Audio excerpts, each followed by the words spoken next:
तो hello friends, फिर से एक नई वीडियो में आप लोगों का स्वागत है। आज की इस वीडियो में हम आपको बताने वाले हैं सामाजिक विज्ञान कक्षा 10 का मॉडल पेपर। दोस्तों, इस मॉडल पेपर में हम लोग देखने वाले हैं most VVI objective question with answer. इसमें मैं आप लोगों को टोटल 40 क्वेश्चन बताऊंगा, जिसमें कि 35 क्वेश्चन है ना जो आपके एग्ज़ाम में पक्का आएगा, गारंटी आएगा। यह मॉडल सेट का सामाजिक विज्ञान का जो है ना वह पहला सेट है दोस्तों, सेट 1। एनसीईआरटी पैटर्न पर यह आधारित है और सारे क्वेश्चन को मैंने सेलेक्टेड किया है एनसीईआरटी पैटर्न पर, जो कि आपके आने वाले एग्ज़ाम में दोस्तों बहुत ही इंपॉर्टेंट साबित होने वाला है। तो चलिए इस वीडियो को शानदार तरीक़ा से शुरुआत करते हैं। अगर आप इसका पीडीएफ लेना चाहते हैं तो नीचे डिस्क्रिप्शन बॉक्स में टेलीग्राम का लिंक है, उससे ज्वाइन हो जाइए। वहां पे आपको इसका पीडीएफ बिल्कुल फ्री में मिल जाएगा। ठीक है, तो चलिए शुरुआत करते हैं। यह हम सामाजिक विज्ञान का मॉडल पेपर का पहला सेट है दोस्तों। ठीक है, तो चलिए पहले क्वेश्चन की ओर आगाज़ करते हैं। पहला क्वेश्चन कुछ इस प्रकार से दिया हुआ है, ब्रेस्ट लिटोवस्क की संधि किन देशों के बीच हुई थी। यानी ब्रेस्ट लिटोवस्क की जो संधि हुई थी ना, किन देशों के बीच हुई थी। तो मैं आपको दोस्तों बता दूं, ये क्वेश्चन बहुत ही इंपॉर्टेंट क्वेश्चन है, ध्यान रखिएगा। इसका आंसर जो होगा ना वह होगा रूस और जर्मनी। यानी कि ब्रेस्ट लिटोवस्क की जो संधि हुई थी ना वह रूस और जर्मनी दो देशों के बीच हुई थी, इसलिए इसका राइट आंसर ऑप्शन डी बिल्कुल सही हो जाएगा। बढ़ते हैं सेकंड नंबर क्वेश्चन की ओर। सेकंड नंबर क्वेश्चन है, मार्च 1946 में फ्रांस तथा वियतनाम के बीच होने वाला समझौता किस नाम से जाना जाता है। मार्च 1946 में दोस्तों फ्रांस और वियतनाम के बीच होने वाला जो समझौता हुआ था ना, उसका क्या नाम है, उसे किस नाम से जाना जाता है। तो मैं आपको बता दूं, उसे इनमें से किसी भी नाम से नहीं जाना जाता है। इस क्वेश्चन नंबर 2 का राइट आंसर ऑप्शन डी बिल्कुल सही हो जाएगा। ठीक है, बढ़ते हैं थर्ड नंबर क्वेश्चन की ओर। थर्ड नंबर क्वेश्चन है, पूर्ण स्वराज की मांग का प्रस्ताव कांग्रेस के किस वार्षिक अधिवेशन में पारित हुआ। पूर्ण स्वराज की मांग का जो प्रस्ताव हुआ था ना वह कांग्रेस के किस अधिवेशन में पारित हुआ। तो इसका जो राइट आंसर होगा वह होगा 1929 लाहौर में प्रस्ताव पारित हुआ दोस्तों। अधिवेशन पारित हुआ कांग्रेस के 1929 लाहौर में जो है ना वह प्रस्ताव पारित हुआ था। पूर्ण स्वराज की मांग की गई थी, जिसमें कांग्रेस के 1929 लाहौर अधिवेशन में यह पारित हुआ था, इसलिए इस क्वेश्चन का राइट आंसर ऑप्शन ए बिल्कुल सही हो जाएगा। चौथा नंबर क्वेश्चन कुछ इस प्रकार से दिया गया है, वल्लभ भाई पटेल को सरदार की उपाधि किस किसान आंदोलन के दौरान दी गई थी। वल्लभ भाई पटेल को सरदार की जो उपाधि दिया गया था ना, उसे दोस्तों किस किसान आंदोलन के दौरान दिया गया था। तो मैं आपको बता दूं, इसका जो राइट आंसर होगा ना वह होगा बारदोली किसान आंदोलन के दौरान दी गई थी सरदार वल्लभ भाई पटेल को सरदार की उपाधि, इसलिए इस क्वेश्चन का राइट आंसर ऑप्शन ए बिल्कुल सही हो जाएगा। बढ़ते हैं 5 नंबर क्वेश्चन की ओर। भारत के लिए पहला फैक्ट्री एक्ट कब पारित हुआ। भारत के लिए जो पहला फैक्ट्री एक्ट था ना वह कब पारित हुआ। तो दोस्तों इसका राइट आंसर होगा 1881, यानी कि ऑप्शन सी बिल्कुल सही हो जाएगा। भारत के लिए पहला फैक्ट्री एक्ट जो है 1881 में पारित हुआ था, इसलिए इस क्वेश्चन का राइट आंसर ऑप्शन सी बिल्कुल सही हो जाएगा।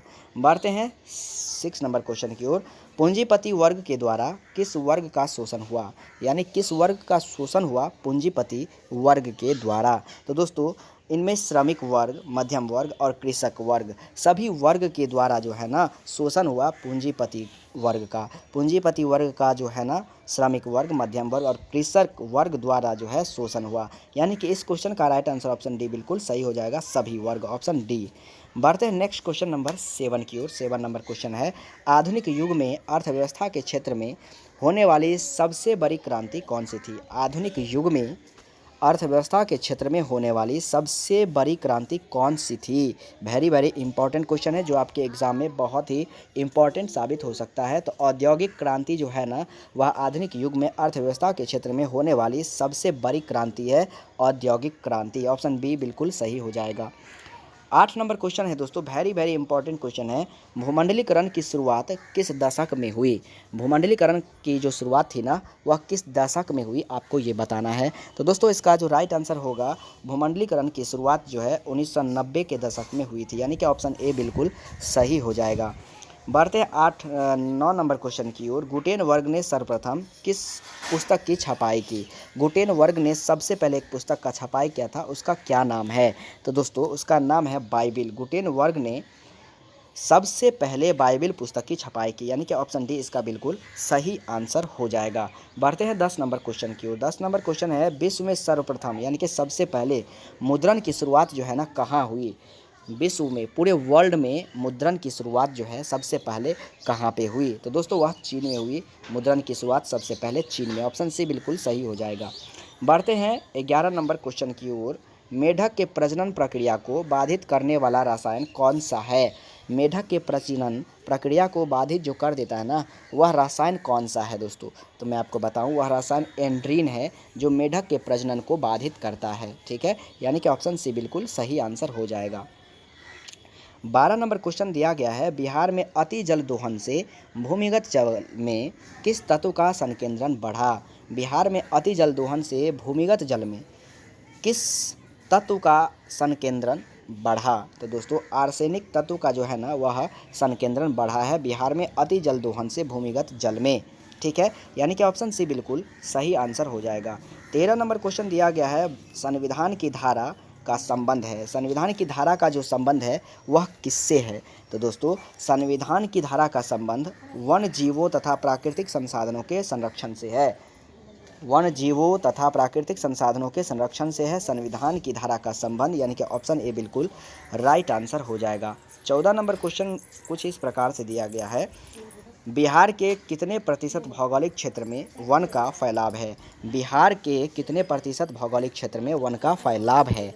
तो दोस्तों बिहार के कितने प्रतिशत कहता है, तो बिहार में जो है ना, बिहार में वह लगभग आपको 7% क्षेत्र में, भौगोलिक क्षेत्र में वन का फैलाव है बिहार में, लगभग 7%, यानी कि ऑप्शन डी बिल्कुल सही आंसर हो जाएगा।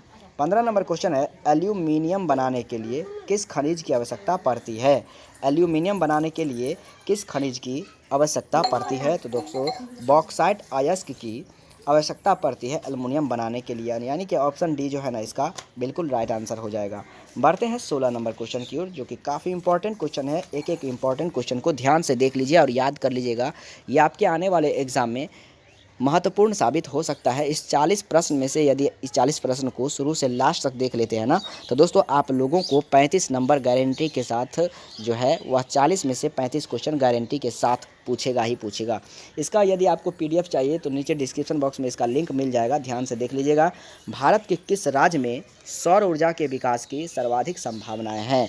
भारत के किस राज्य में सौर ऊर्जा के विकास की सर्वाधिक संभावनाएँ हैं? तो दोस्तों राजस्थान। भारत के राजस्थान राज्य में सौर ऊर्जा के विकास की सर्वाधिक संभावना है, यानी कि ऑप्शन सी बिल्कुल सही हो जाएगा।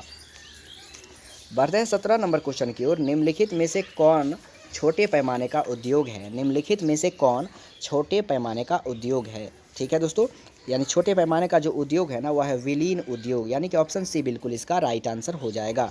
बढ़ते हैं 18 नंबर क्वेश्चन की ओर। 18 नंबर क्वेश्चन है, देश में कितने विशेष आर्थिक क्षेत्र विकामीन है? यानी यहाँ क्वेश्चन दोस्तों यहाँ क्या कहता है, विकासशील है। देश में कितने विशेष आर्थिक क्षेत्र जो है ना वह विकासशील है? तो इस क्वेश्चन का जो राइट आंसर होगा वह होगा 5। देश में 5 विशेष आर्थिक क्षेत्र का वन है। ठीक है, या फिर कह सकते हैं क्षेत्र का क्या है, विशाल है दोस्तों। कितना? तो 5। ऑप्शन डी बिल्कुल इसका राइट आंसर हो जाएगा। बढ़ते हैं 19 नंबर क्वेश्चन की ओर। 19 नंबर क्वेश्चन है, बिहार की सीमा में रेल मार्ग की कुल लंबाई कितनी है? यहाँ पे कुल लिखना है दोस्तों। बिहार की सीमा में रेल मार्ग की कुल लंबाई कितनी है? बिहार की सीमा में रेल मार्ग की कुल लंबाई कितनी है? तो वह है दोस्तों 6283 किलोमीटर। बिहार की सीमा में रेल मार्ग की कुल लंबाई 6283 किलोमीटर है, यानी कि ऑप्शन ए बिल्कुल राइट आंसर हो जाएगा।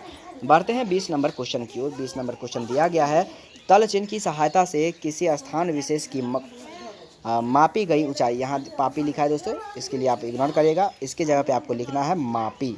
ठीक है, मापी गई ऊंचाई को क्या कहा जाता है? तल चिन्ह की सहायता से किसी विशेष स्थान की मापी गई ऊंचाई को क्या कहा जाता है? तो दोस्तों स्थानिक ऊंचाई कहा जाता है, यानी कि ऑप्शन ए बिल्कुल राइट आंसर हो जाएगा। बढ़ते हैं 21 नंबर क्वेश्चन की ओर। 21 नंबर क्वेश्चन काफ़ी इंपॉर्टेंट क्वेश्चन है, ध्यान दीजिएगा। जब हम लैंगिक विभाजन की बात करते हैं तो हमारा अभिप्राय होता है, यानी जब हम लैंगिक विभाजन की बात करते हैं ना तो हमारा अभिप्राय जो होता है वह समाज द्वारा स्त्री और पुरुषों को दी गई असमान भूमिकाएं, समाज द्वारा स्त्री और पुरुषों को दी गई असमान भूमिकाएं, यानी कि इस क्वेश्चन का राइट आंसर ऑप्शन बी बिल्कुल सही हो जाएगा। बढ़ते हैं नेक्स्ट क्वेश्चन नंबर 62 की ओर, 22 नंबर क्वेश्चन की ओर। भारतीय संविधान के बारे में इनमें से कौन सा कथन सही है? ध्यान से चारों कथन को देख लीजिएगा। भारतीय संविधान के बारे में इसमें एक कथन सही है, वो क्या है आपको ढूंढना है। यानी कि इस क्वेश्चन का जो राइट आंसर होगा ना, वह होगा यह धर्म के आधार पर भेदभाव की मनाही करता है। भारतीय संविधान के बारे में यह धर्म के आधार पर भेदभाव की मनाही करता है, यानी कि इस क्वेश्चन का राइट आंसर ए बिल्कुल सही हो जाएगा। बढ़ते हैं 23 नंबर क्वेश्चन की ओर। 23 नंबर क्वेश्चन है, सत्ता में साझेदारी सही है, क्यों सही है, ये आपको बताना है। सत्ता में साझेदारी सही है, क्यों सही है? तो दोस्तों, देश की एकता को कमज़ोर करती है ना, इसलिए सत्ता में साझेदारी सही है। ठीक है, इसलिए इस क्वेश्चन का राइट आंसर ऑप्शन बी बिल्कुल सही आंसर हो जाएगा। 24 नंबर क्वेश्चन दिया गया है, वर्ष 1975 ईस्वी को भारतीय राजनीति में किस लिए जाना जाता है? वर्ष 1975 ईस्वी को भारतीय राजनीति में किस लिए जाना जाता है? तो दोस्तों, देश में आपातकाल लागू हुआ था, इसलिए जाना जाता है। वर्ष 1975 को भारतीय राजनीति में किस लिए जाना जाता है? क्योंकि देश में आपातकाल लागू हुआ था। इस क्वेश्चन का राइट आंसर ऑप्शन सी बिल्कुल सही आंसर हो जाएगा। 25 नंबर क्वेश्चन दिया गया है, बिहार में संपूर्ण क्रांति का नेतृत्व निम्न में से किसने किया? बिहार में संपूर्ण क्रांति का नेतृत्व निम्न में से किसने किया? वेरी वेरी इंपॉर्टेंट क्वेश्चन है, ध्यान दीजिएगा, काफ़ी इंपॉर्टेंट क्वेश्चन है। जिसका राइट आंसर होगा नीतीश कुमार। बिहार में संपूर्ण क्रांति का नेतृत्व जो है नीतीश कुमार ने किया है, यानी कि ऑप्शन बी बिल्कुल सही उत्तर हो जाएगा। 26 नंबर है, नर्मदा घाटी परियोजना किन राज्यों से संबंधित है? नर्मदा घाटी परियोजना किन राज्यों से संबंधित है? यानी कि इसका आंसर हो जाएगा तमिलनाडु, केरल और कर्नाटक से संबंधित है नर्मदा घाटी परियोजना। नर्मदा घाटी परियोजना जो है ना, वह तमिलनाडु, ठीक है दोस्तों, केरल और कर्नाटक से संबंधित है, यानी कि इस क्वेश्चन का राइट आंसर ऑप्शन बी बिल्कुल सही हो जाएगा। 27 नंबर क्वेश्चन है, निम्न में से किस लोकतंत्र का, यानी निम्न में से किसे लोकतंत्र का प्राण माना जाता है? निम्न में से किसे लोकतंत्र का प्राण माना जाता है? तो दोस्तों, राजनीतिक दल को जो है ना, वह लोकतंत्र का प्राण माना जाता है, यानी कि ऑप्शन डी बिल्कुल सही उत्तर हो जाएगा। ठीक है दोस्तों, बढ़ते हैं नेक्स्ट क्वेश्चन नंबर 28 की ओर। 28 नंबर क्वेश्चन की ओर बढ़ते हैं। 28 नंबर क्वेश्चन है, दल बदल कानून निम्न में से किसे पर लागू होता है? निम्न में से किस पर लागू होता है? दल बदल कानून निम्न में से किस पर लागू होता है? तो दोस्तों, इसका राइट आंसर होगा इनमें से सभी पर, यानी कि सांसदों और विधायकों पर भी लागू होता है, राष्ट्रपति पर भी और उपराष्ट्रपति पर भी, यानी इस क्वेश्चन का राइट आंसर ऑप्शन डी बिल्कुल सही उत्तर हो जाएगा। बढ़ते हैं 29 नंबर क्वेश्चन की ओर। जनता दल यू पार्टी का गठन कब हुआ? जनता दल यू पार्टी का गठन कब हुआ? तो दोस्तों, मैं आपको बता दूं, इसका जो राइट आंसर होगा ना, वह हो जाएगा आपको 1999 में जनता दल यू पार्टी का गठन हुआ था 1999 में, यानी कि ऑप्शन बी बिल्कुल सही हो जाएगा। जनता दल पार्टी का स्थापना जो है ना 1999 में हुआ था, गठन हुआ था।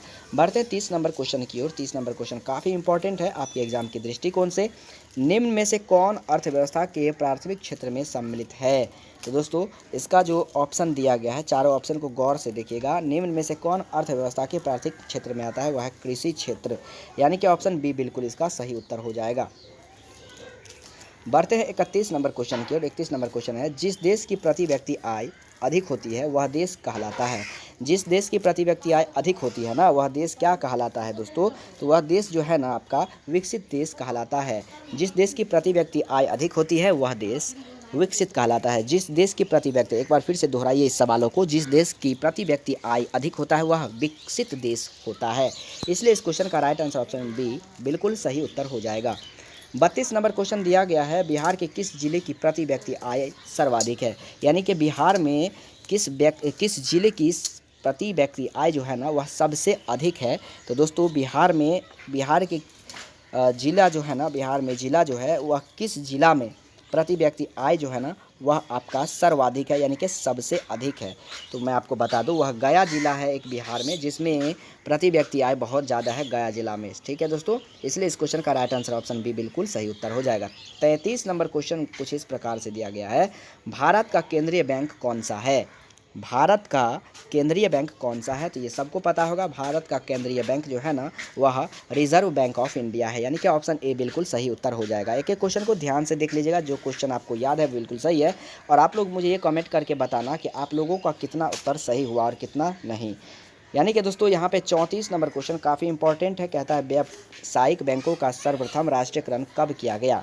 व्यावसायिक बैंकों का सर्वप्रथम राष्ट्रीयकरण जो किया गया ना, वह कब किया गया, ये आपको बताना है। तो दोस्तों व्यावसायिक बैंकों का राष्ट्रीयकरण सबसे पहले 1969 ईस्वी में किया गया था, यानी कि ऑप्शन सी बिल्कुल सही उत्तर हो जाएगा।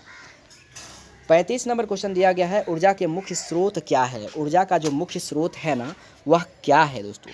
तो ऊर्जा का मुख्य स्रोत कोयला भी है, पेट्रोलियम है, अब विद्युत भी है। इसलिए इस क्वेश्चन का राइट आंसर ऑप्शन डी बिल्कुल सही उत्तर हो जाएगा।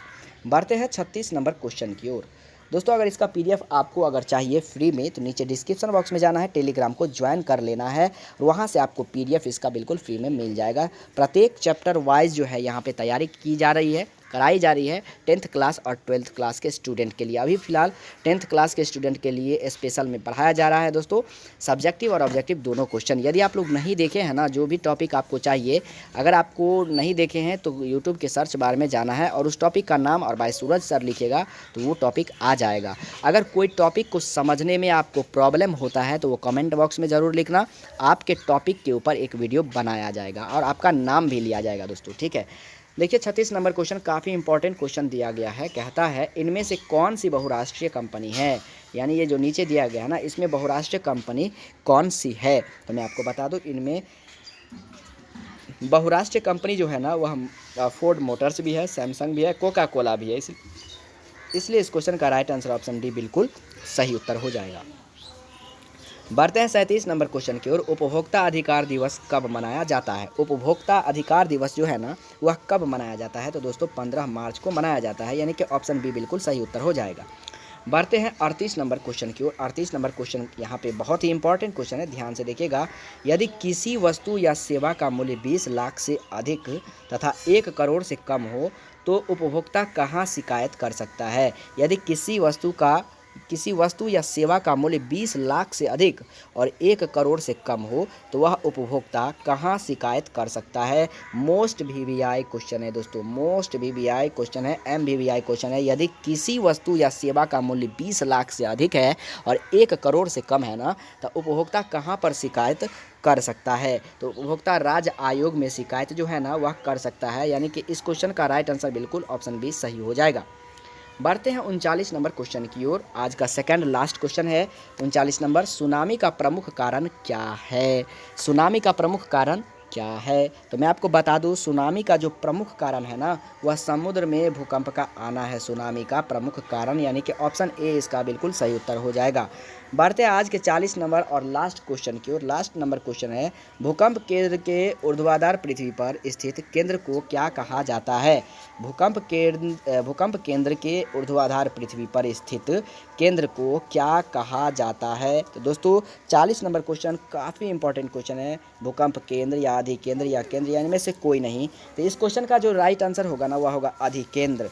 भूकंप केंद्र के ऊर्ध्वाधर पृथ्वी पर स्थित केंद्र को जो है अधिकेंद्र कहा जाता है, यानी कि ऑप्शन सी बिल्कुल इसका सही उत्तर हो जाएगा। तो दोस्तों आप लोग मुझे कमेंट करके बताना ये वीडियो आप लोगों को कैसा लगा। वीडियो पसंद आया हो तो लाइक करना, चैनल पर नया हो तो सब्सक्राइब कर लेना और साथ में बेल आइकन को दबाना मत भूलना, क्योंकि नया जो मॉडल पेपर आया है ना, उसका मैं आप लोगों को बहुत जल्द वीडियो बना करके ला रहा हूँ और इसका PDF आपको बिल्कुल फ्री में प्रोवाइड करा रहा हूँ, ठीक है। तो दोस्तों नीचे डिस्क्रिप्शन बॉक्स में टेलीग्राम का लिंक है, उसे ज़रूर ज्वाइन कर लीजिएगा। तो मिलते हैं नेक्स्ट वीडियो में, तब तक के लिए जय हिंद, वंदे मातरम।